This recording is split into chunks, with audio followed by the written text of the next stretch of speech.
He was the mega Italian superstar the world admired from a distance. Tall, well-built, slim but strong, with a quiet confidence in the way his hips moved, like music lived inside his body before it ever reached sound. His dark wavy hair framed his face naturally. His blue eyes were famous, but what people never saw was the tiredness behind them. He dressed sharp, always neat, always controlled, because control was the only thing fame had not taken from him. That night, he stepped into one of the most exclusive events in Europe. Crystal lights hung like stars, music floated softly, laughter echoed against marble walls. Famous women surrounded him, models, actresses, women used to being chosen. They smiled brightly. They touched his arm. They wanted to be seen next to him. Yet his heart felt strangely empty. Then something shifted. Across the room, she stood quietly near the wall, holding a silver tray. A waitress, people would say. But there was nothing ordinary about her. Her skin glowed softly under the lights. Her long, dark, curly hair fell freely down her back. Her eyes were calm, deep, ancient, like they carried stories older than the room itself. She was Nigerian. She did not try to be noticed, and that is why he noticed her. For a long moment he forgot the music, the voices, the weight of being watched. His blue eyes followed her slow movements. She did not rush. She did not pretend. She belonged only to herself. When she passed him for the first time, she did not look at him. That unsettled him. Every woman looked at him, but she didn't. Later, when she returned to refill his glass, her hand moved carefully, respectfully. Their eyes met, just once. The room faded, the noise softened, his breath caught. "Thank you," he said quietly. "You're welcome, sir," she replied. Her voice was gentle, honest, unimpressed. She turned away before he could say more. The rest of the night he searched for her with his eyes. Conversations blurred. The women around him laughed louder, leaned closer. He felt nothing, only her absence. When the event ended, he finally found her near the exit, tying her apron, ready to leave without a trace. "My name is Luca," he said, unsure why his heart was racing. She looked up slowly, as if deciding whether he mattered. "Amina," she said. The way she said her name felt like poetry. They spoke quietly, about small things, the long hours, the heat of the night, the music drifting through open doors. Every word felt careful, like neither wanted to break the moment. When she left, Luca stood still for a long time. For the first time in years, fame felt far away. Days turned into weeks. Amina disappeared.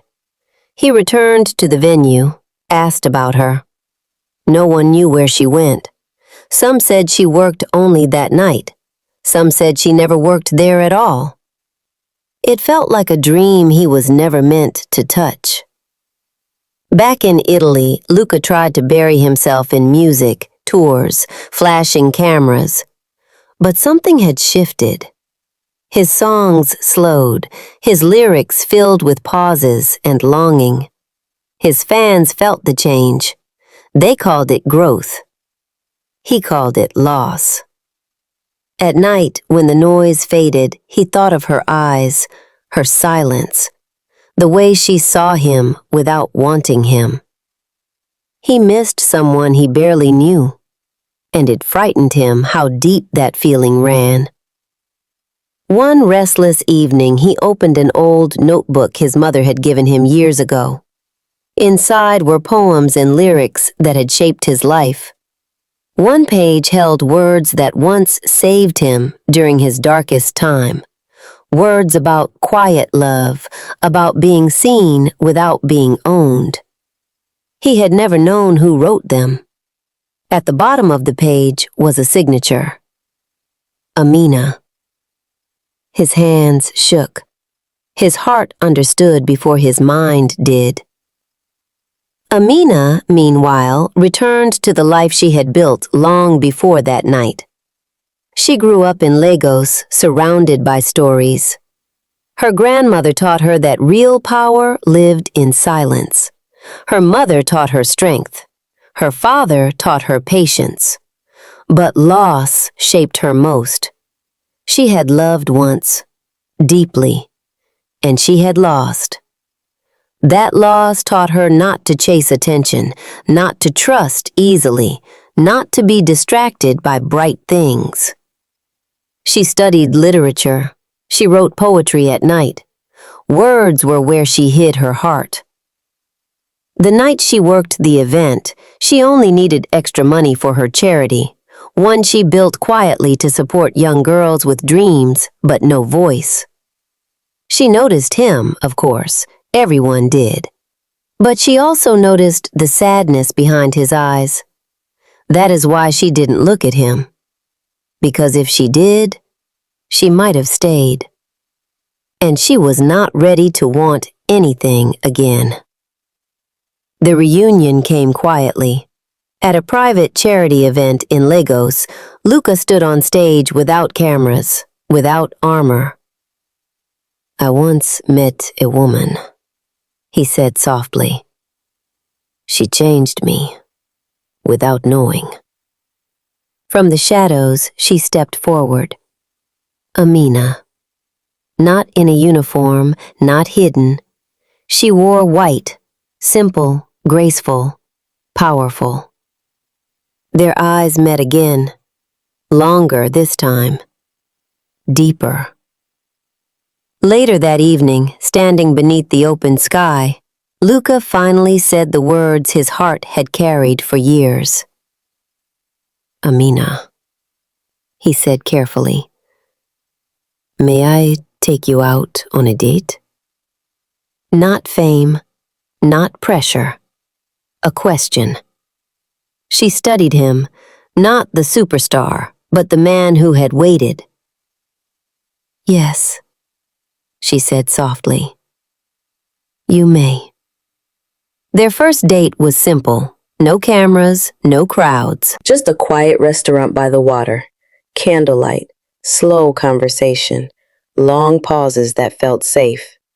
They spoke about childhood, about loss, about dreams they never said out loud before.